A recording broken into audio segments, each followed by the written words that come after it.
Welcome to Surgeon Syndicate. If you're paying attention, you know that you only make money when you work. It might be great money, but it's dependent on you. The information on this podcast will help you solve that. We interview experts and provide analysis into financial freedom through commercial real estate. Why? To help physicians like you thrive. Let's dive in.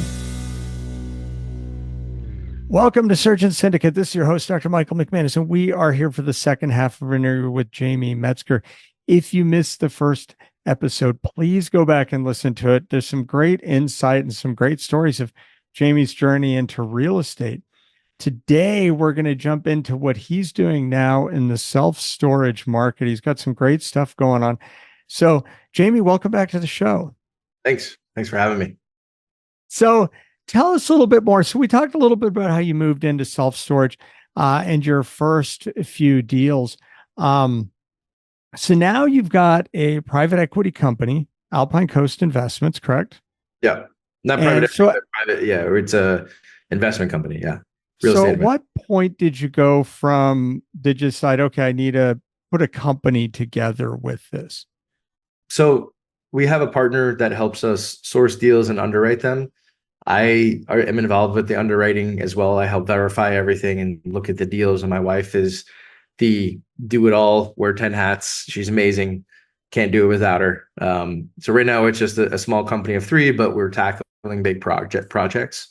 And so, we needed a brand, which we've created one. It's called Alpine Coast because we live on the coast near Malibu and our partner lives in the mountains near Colorado. And we're just pursuing self-storage, mobile home parks, boat and RV storage, multifamily, typically using creative finance.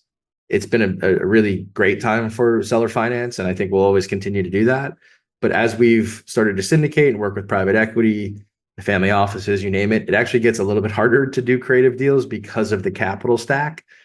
And so we've had some deals where we had amazing seller finance terms, but we couldn't bring in debt because then the seller would go in second position and it just gets really complicated. So some deals can be done creatively. Some we have to go to private equity or debt markets, et cetera. ACI for short, it's just our plan. We plan to have $250 million in assets under management by the end of next year. And we're on our way to doing that. All right. So right now you're focused in the self-storage market. Yep. So what led you to self-storage? What makes self-storage a great market? So we, as I mentioned in the other episode, we got started in, a whole bunch of different single family, short-term rentals, you name it, multifamily, which we enjoy. But we took a chance on some self-storage. We did a ton of research on it and the stability of it and just how I guess we just realized people use it all across the country. It's amazing. We bought a deal. The seller was like, I don't think you're gonna be able to raise rates. I don't think you're gonna be able to do X, Y, Z.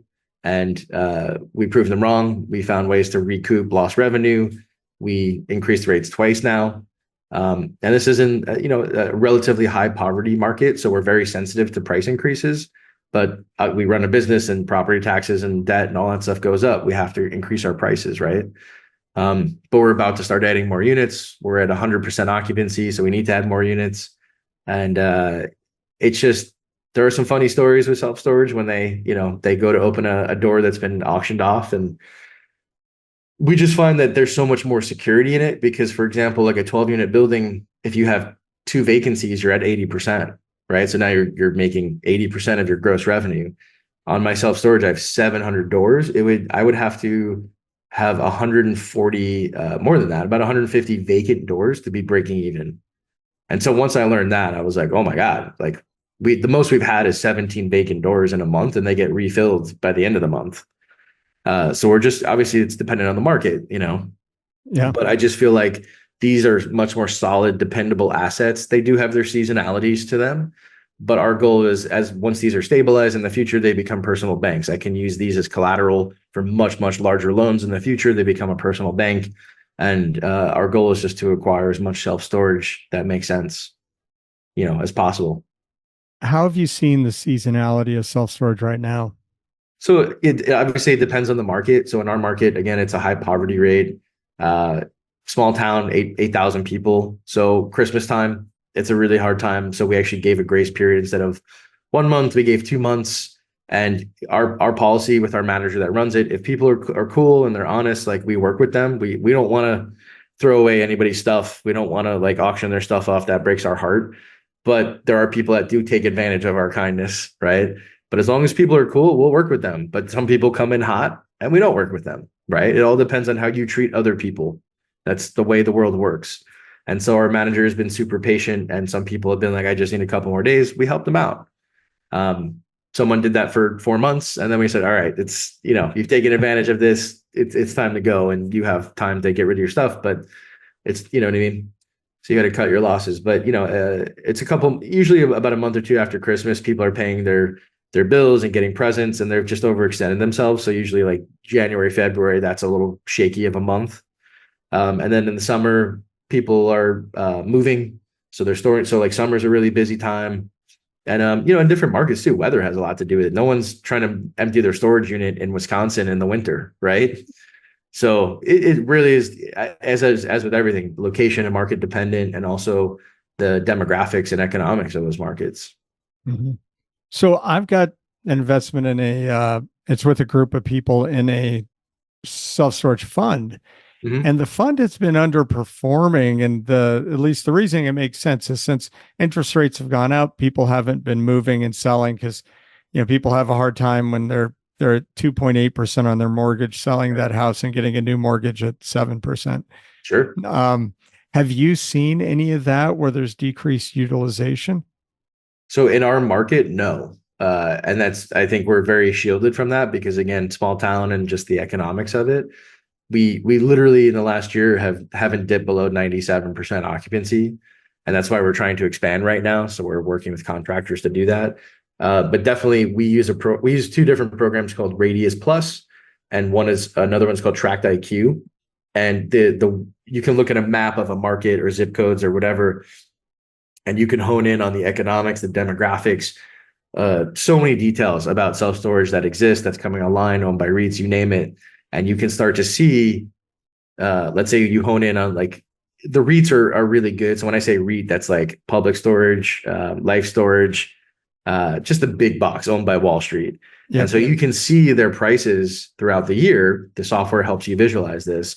They're doing dynamic pricing, and you can see their dynamic pricing like changing over the year. But they always, like let's say they need to make $60 on a 5x5, they're going to try to get 85, especially in the summer months when you can do it. But in the winter, they'll probably come down to like 70. And so these programs show us like a graph of what they're doing so that we can kind of copycat that in a way. Okay. Now, does that happen nationwide, that prices go down in the wintertime? I wouldn't say nationwide. I would say maybe, in colder climates and where people are not moving, they might, you might be able to charge a little more because who's going to go take all their stuff out of a 10x10 in the middle of winter for a $10 increase? Okay. Do you see it in the summer in hot places where you're like, I don't want to go in that thing when it's 120 degrees to your outside? Point, yeah. So it's like, I don't know I'm sure maybe people are timing it that way, but a 10% increase on $100 a month for some people is a lot. I get that. For some people, they're like, whatever. It's, it's on auto pay. They don't even notice it. Yeah.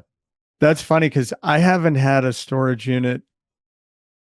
Well, I can't tell you how many years it had been. And if we did, it was for like a month to store something, right. But we'd been moving progressively into bigger houses. And my last kid graduated from high school last year, and last May, and we decided to move across country and downsize. And we now have 2 storage units. You're my favorite kind of customer. As we're trying to work through this downsizing thing, you're like, oh, we got rid of a ton of stuff. We're ready to go. Boom. Okay, the house is nothing but full of boxes. The garage is full of boxes. Yep. 1 storage unit is completely full.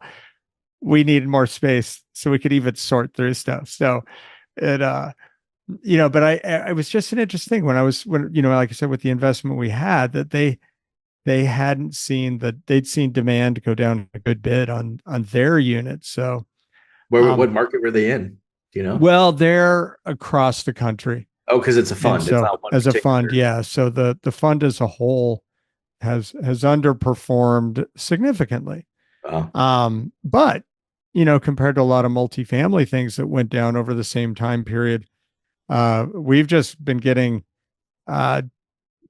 the pref is about a quarter of what it was set up to be. That's There's about. a lot of, they're still paying it. Are you getting tax benefits rolled out to you though?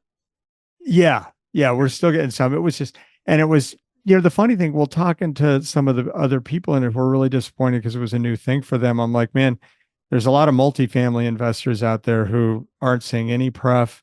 Right. They're getting capital calls or they're losing money. I'm Yeah. like, this is for the change we just went through. To get a disappointing pref is not a horrible thing. Right. It's Right. it's still doing All okay. perspective, right? Yeah, and it doesn't mean that I think the future of it is still fine. It's Well, I mean, just there is a part of me that thinks that self-storage and boat and RV storage and all that is having a Bitcoin moment. Because I was involved with that a bunch of years ago, and I saw how like people were talking about it and just beliefs, it went into the fervor. People were just, you couldn't change their minds. It was going to be absolutely the next best thing. And then, I think there's a ton of self-storage coming online. You can see it when you use the programs that show you that. Mhm. Because they have access to like even just the early stages of permitting or planning, right? So we can see where our location is and then around it, what's coming online. And it gives Okay. you rough ideas of timelines. So, there's a ton of self-storage, but it's so hard to say because we bought a performing business, right? And Yeah. we didn't start from the ground up. So like we were taking the success that somebody had built for 40 years and then we added rocket fuel to it. So, I don't have the experience from the ground up, but we're about to do that ourselves. But it's based on, having 99% occupancy. The general rule of thumb is once you hit about 75 to 80% occupancy on your self-storage, they used to start expanding. So we're long overdue. Okay. Yeah. So it's, I was talking to somebody about self-storage a little while ago, and they said, there's a change with Gen Z, and where, my generation would have, if they had self-storage, they would access it. I think they said on average 3 times per year. Right. And, but now with Gen Z, they access their self-storage 3 times a week. Really? And it's switched from this, where you kind of put all that stuff you couldn't get rid of, Yeah. or holiday decorations, to where they're living in smaller places. And you especially, I guess, see this in the city. Yep. So they get a smaller apartment and save the money on the apartment, but then they keep all their toys, the stuff that I always had a garage or a basement, the bike, the boat, the motorcycle, the ATV, and they keep that in self-storage because it's a much more cost-effective way if you're not, especially if you work downtown or you want to live in the city. You can't buy the farm with the pole barn Sure. to put all your stuff in, but you can still have some of that stuff, and that's been a shift in the market. That's an interesting point for sure. I mean, to your point, we look at the inverse of that. So when we're looking at self-storage locations, we look at HOA communities. Like we want to see development happening around our facilities because they don't allow boats, RVs. Can't have storage on your front lawn, right? So it's just a massive driver to business for us. And so the deal that we're currently under contract on, boat and RV storage, we went toward it 3 weeks ago, and you could see that there's HOA communities literally being built right up to the fence of the property, that of these things. And they won't let you have a boat sitting in your front lawn or on your driveway or in front of your house, right? So you got to go park it. Where are you going to go? The closest place.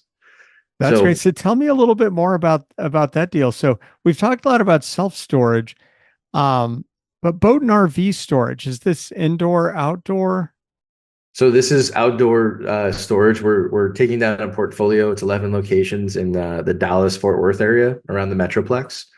And we've been working on it, right now it's the end of July, but we're working on it since late January. Initially, we looked at it. It was off market. We didn't really think it made any sense. The price the seller wanted was way too high.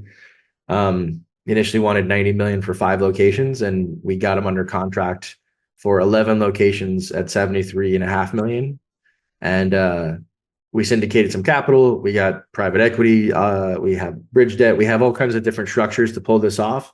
And I just got a term sheet for it yesterday for 100% debt financing with a 24-month moratorium on the, first 2 years of interest payments are withheld. We'll make up for it starting month 25. Blew our minds. So we're able to pull this off with 100% equity in our company, which is tremendous. But it was interesting to see that we raised about 10% of it through syndication and through other means, and now we don't need it. So we're going to find another way to work people's money for them. But yeah, it's in Texas, it's the number one state for boat and RV shipments. People are still buying like crazy, and one of the largest boat, or I think it's RV manufacturers, open up a facility in Dallas to deal with the demand to keep up. Wow. So, for us, this is an aggressive marketing, advertising lease up plan. And so part of our plan is rebranding, but also affiliate marketing. So working with the companies that sell boat and RVs to drive business to this. Marinas, if they have overflow, they don't have enough slips, park your boat, or park an RV at our place. So yeah, we're really excited to get started. It's just an economies of scale game. So it's what we're doing with our self-storage business, but on a much larger scale. Okay. And so this is all outdoor. Is any of it covered? There's open, covered, and enclosed parking. Yeah. Okay. So you got all three? Yep. Enclosed, covered, or completely outdoor? Yeah. So each property has a mixture of that. Most of it's covered, right? Because yeah, get it out of the sun. As soon as you do open, it starts to look a little junky. I'll say that. People are parking some weird stuff in open spots, right? But most people want their RVs to be covered, their boats to be covered. And then there's people that really want it to be enclosed. All the spots have trickle chargers or 20 amp circuits. And what we noticed too is that people don't give up their spots, especially if they're paying for an enclosed spot. You give it up, man, the demand is there. You might not ever get that spot back. So people hold it even during the months that it's empty, because they're, when they're using their boat, they can't give it up because they'll lose it. So does that drive as part of, do you have a value add plan where you're going to add more enclosed because the demand's that high? Yeah. So right now, the business that we're purchasing it at is about 50% occupancy throughout all 11 locations. What had been happening is when they hit about 80, they just expand because it's easy. You just throw it on gravel, asphalt, throw up the roofs, and you expand by a couple acres. So every time they hit about 80%, it went back down to 40%, occupancy. So there is demand there, but the gentleman we're buying it from doesn't do any kind of marketing or advertising.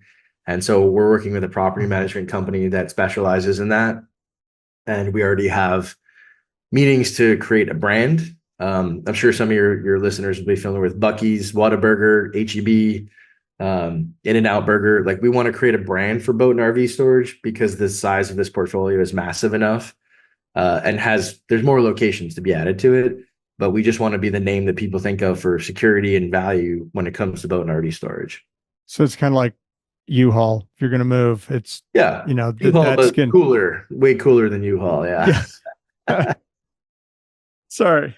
Yeah. A fresh U-Haul. But yeah, a brand that they know. Now, is this all in Texas, or is it all in the Dallas-Fort Worth area? So it's part of a larger portfolio that has 34 total locations that are built out, and those include Austin, San Antonio, and in between. And the bigger goal is to build out 100 locations. So buy the first 34 and then build out another 66 locations. This is what the seller had initially intended to do. And so we're essentially buying the pipeline of this and buying the plans. He wants to retire. His wife wants him to retire. So it's all set up. So we're excited about that because it's already, we're taking some of the momentum, but then we're going to add our touch to it and just add fuel to the fire and just take it off. So the properties that he has more properties that you're going to potentially purchase as you go. Exactly. And then the properties he has, they have room. There's already enough acreage there to expand. So you're not having to acquire. When you say, okay, we're at 80%, you don't have to go acquire the property next door. You're just building onto the same property. Exactly. He was really smart with that when he bought. It was 16 acres was the minimum size. And so this is also a land play, by the way, as you know, in Dallas, like the land's not getting cheaper. And so these are huge pieces of land that are, they have improvements to the ground, but we're not putting huge structures on it. So if somebody came and wanted to make us a tremendous offer to put a multifamily building there, that's a potential sale that we could, entertain. Not our goal, but Yeah. So all the properties have room to expand. They're really easy to expand, but something that we've looked into are like, for good example, our value add play includes adding like a high bay car wash. I say like boat and RV car wash, right? So you can wash it before you put it away. Or take it out. Yeah, whatever you want. Take a very minimal room, but the price per square foot that we can earn that would take up is like 10 times more than just letting a boat park there. So when we do our underwriting, we look at how much land that's going to take up, how many spots that would have been for either even enclosed, because enclosed is the most expensive kind of parking you can pay for. So we just say if you could fit 30 enclosed parking spots, maybe that's 10 grand a month. Let's just say, making that up. It's probably more than that. But the revenue from the car wash, let's just call it, will be 30 grand. Well, it's a clear, obvious choice what we're going to do. And so we also love self-storage. So while we were traveling the properties, we did a tour of 17 of the locations a couple of weeks ago in Dallas. And my mind is always looking where I can put portable storage units. I don't know if you're familiar with the Boxwell units. Yeah. So I mean, it's basically like a shipping container, but better they're built out to be storage units rather than they're portable. Yeah. So for a good example, like one of the properties has a huge easement on it. It has an oil pipeline going underneath, underground, but right through it. So you can't build anything permanent on it, but we can sure put portable storage units on it because all you need is a forklift or a Gradall to move it if the oil company ever wanted to service it. So, my brain is just going like that, like crazy, adding ice machines and just adding amenities so that the customers feel like it's the best value around. So on that extra acreage, are you doing you're doing outdoor storage on the whole acreage? It depends. We look at what we can add and what's going to be the best bang for their buck. My brain goes outdoor industrial storage where you always love I knew a guy, he bought this thing and I think he knew ahead of time that there was going to be some upcoming fiber optic installation, and the whole property is just covered with rolls of fiber optics prepping to be installed. Yeah. And I was like, dude, he made all his money right there on one contract. So there you go. Every time I would drive by there, I was like, oh, that was an awesome deal. That dude was smart. So, all right. So this was the deal. I think we initially talked because I remember when we first got in touch, I was skiing at Snowbird, and we had a conversation. I was sitting in the snow trying to find a quiet place to talk to you. Right. So this is that deal, but now you've done the whole thing with private financing, basically. No, this is a different one, actually. Oh, okay. Yeah. So when we were initially talking, we arranged fantastic seller finance terms for a $20 million acquisition outside of Houston. And everything was looking great. And of course, that's when we got our appraisals back and they came in way low and gave us a heart attack. And we talked to the seller about it and they were justifiable. Unfortunately, the seller didn't do any of his own appraisals. His broker didn't give an opinion of value. And I was like, listen, man, we want to get this done, but we cannot pay what we agreed. I hate to retrade. Yeah. But the market's changed, as everyone knows. And I said, we sent him a new counter offer that was very fair, even above what the appraisal said it should be. And he refused to retrade, which is a bummer. We lost a bunch of months. We worked on that for 9 months, courting him, getting ready for this. We spent a bunch of pursuit costs on it that we still haven't recouped. It's okay though, because we were working with a private equity firm that was going to fund us. We raised $8.5 million to get that done. And when we walked away, they fully understood. They saw the appraisals and they actually said that they trust us more now because we walked away from a deal. They said, you'd be surprised because we get a fee on acquisition, right? Yeah. And that fee would have been maybe $1 million. But for us, we don't want to deal with not being able to refinance in 3 years and looking like idiots. That's, to me, reputation's everything, right? Yeah. And so we walked away. It hurt. But it got us some clout, I guess I could say, or some bonus points with private equity that's used to mediocre deals and people closing on deals that don't quite make sense. I think that's it's a great thought because for a lot of docs and the whole idea of how do you spend your time? How do you spend your money? And we get used to being paid on productivity. When they start investing on their own, it can be really hard to put a ton of time into a deal and walk away from it because they're like, I just wasted that time.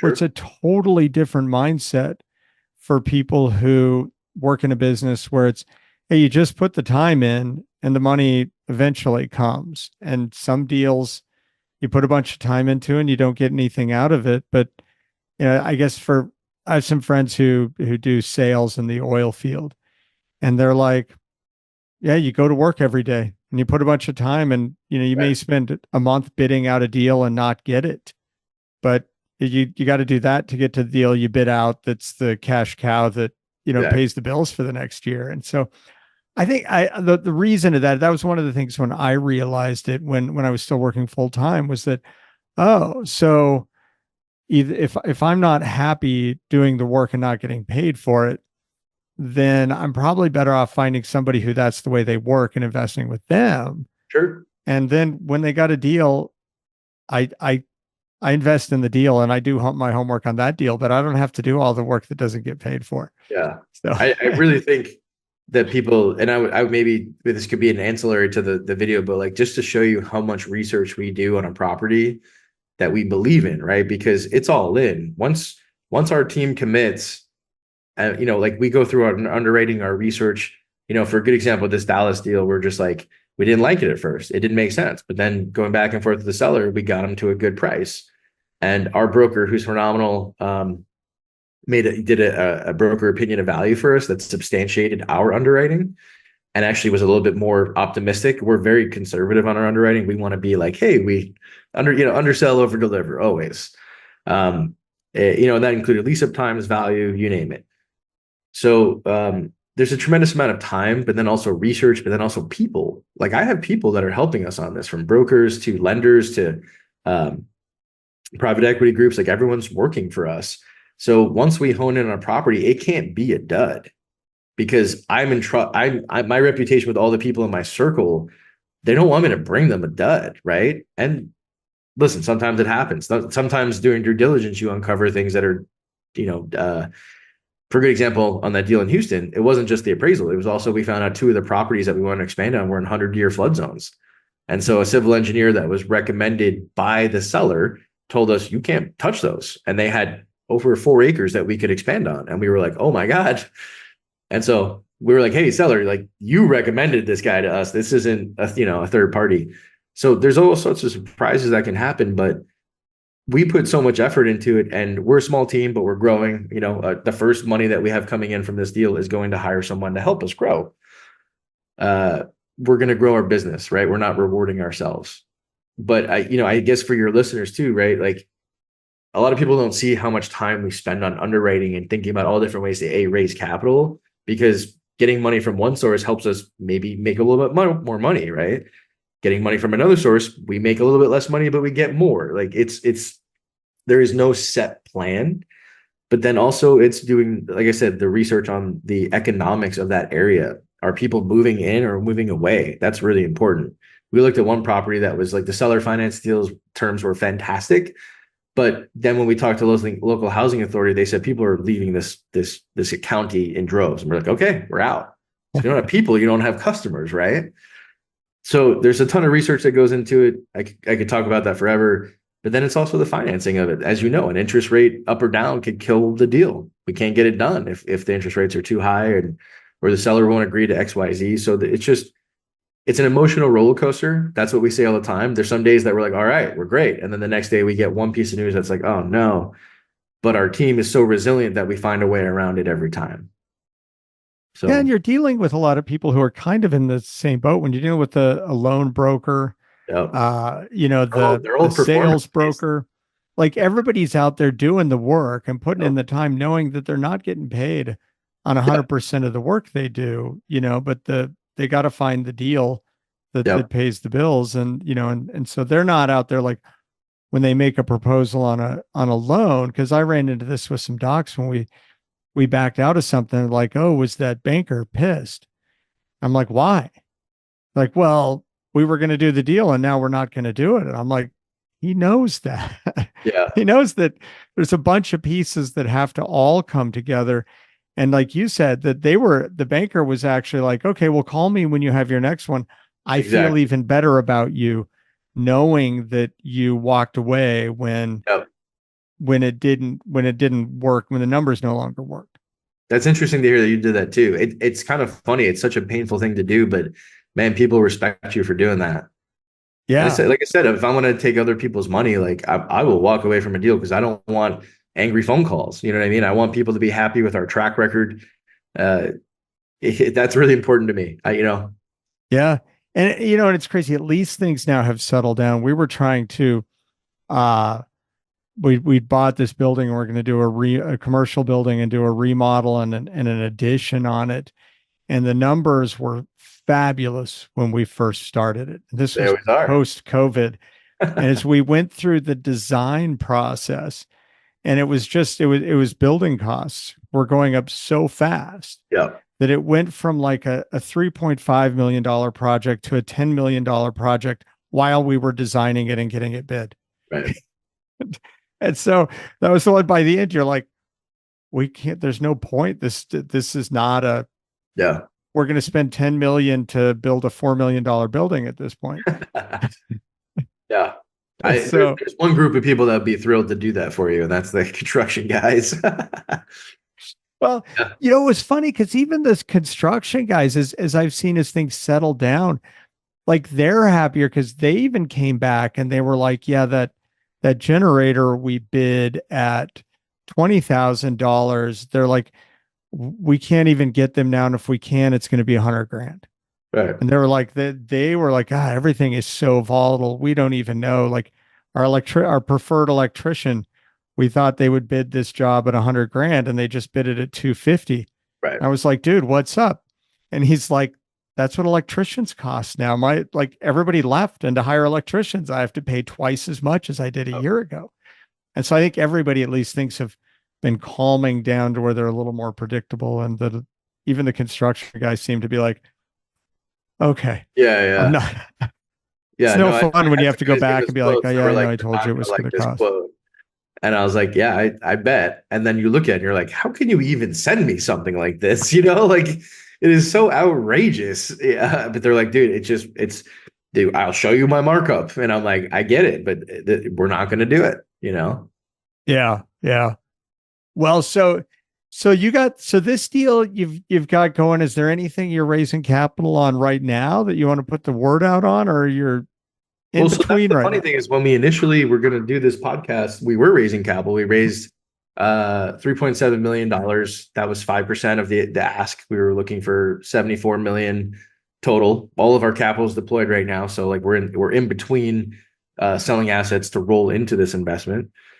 And we had a soft commitment for another 5%.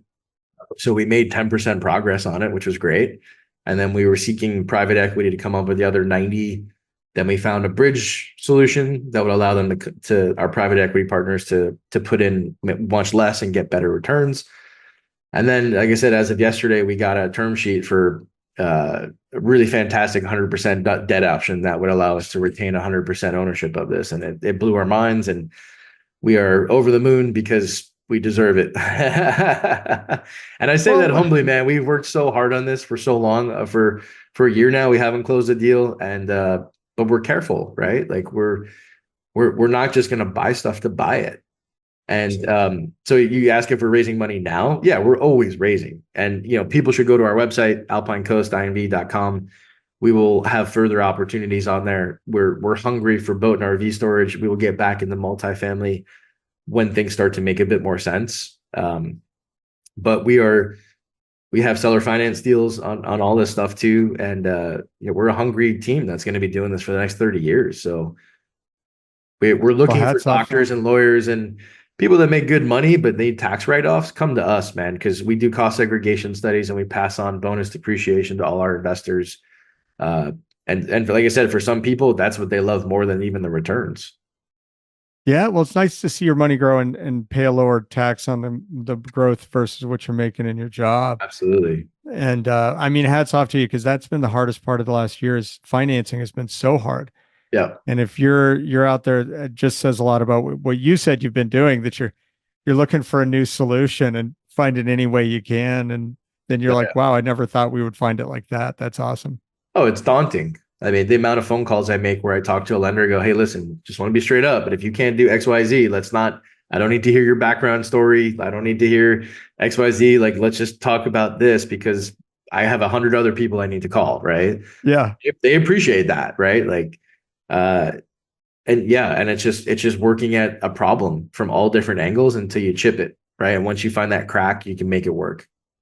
Awesome. So that's why I say, like, our resiliency is kind of our testament, right? Like, that's what I've learned through film through the last 20 years is you just, if somebody tells me, no, that can't be done, and I know it needs to get done, I'm going to find a way to get it done.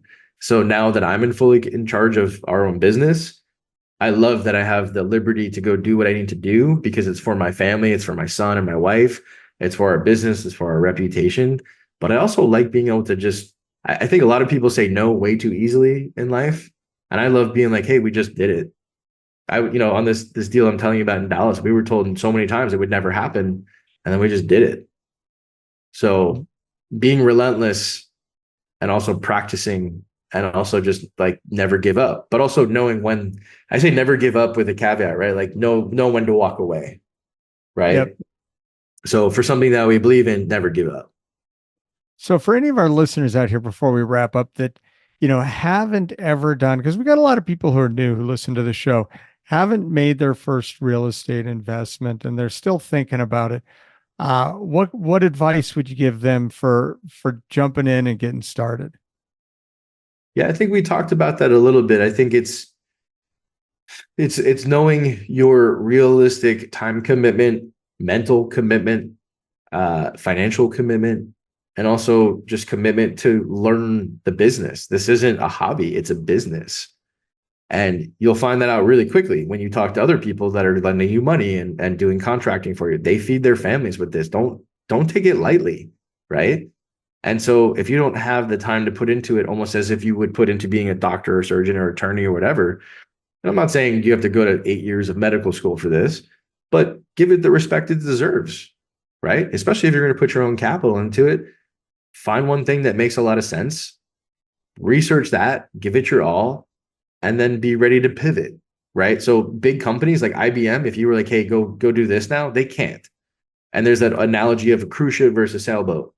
And the biggest companies that can still pivot like a sailboat, they do well, right? If you're a cruise ship and it takes you 2 years to turn, you've already missed the opportunity. And so for my company, we're always pivoting, not because we're indecisive, but because we're finding a way to get things done, right? There's a lot of naysayers. There's a lot of people that say, no, no, no, no, no. And it's just, you're bouncing off those until you find the path forwards. It's awesome. All right. Well, Jamie, thank you for joining us today. This has been a wealth of information and a real enjoyable discussion. For everybody listening, thank you for joining us today. And I hope this has added some value to you. If you'd like to reach out to Jamie, again, website is Alpine Coast, INV, short for investments.com. Or send me an email, Jamie, JAMIE at alpinecoastinvestments.com. All right. That information should be in the show notes. Yep. If you have any questions, or you can reach out to us and we can help connect you too. So thank you for joining us here today on Surgeon Syndicate, and we'll see you next time. This has been an episode of Surgeon Syndicate. If you got value from this episode, you know other surgeons are hungry to become job optional, and you can help them by sharing this content today. Schedule a call and we can make a plan. Looking forward to having you with me on the next episode.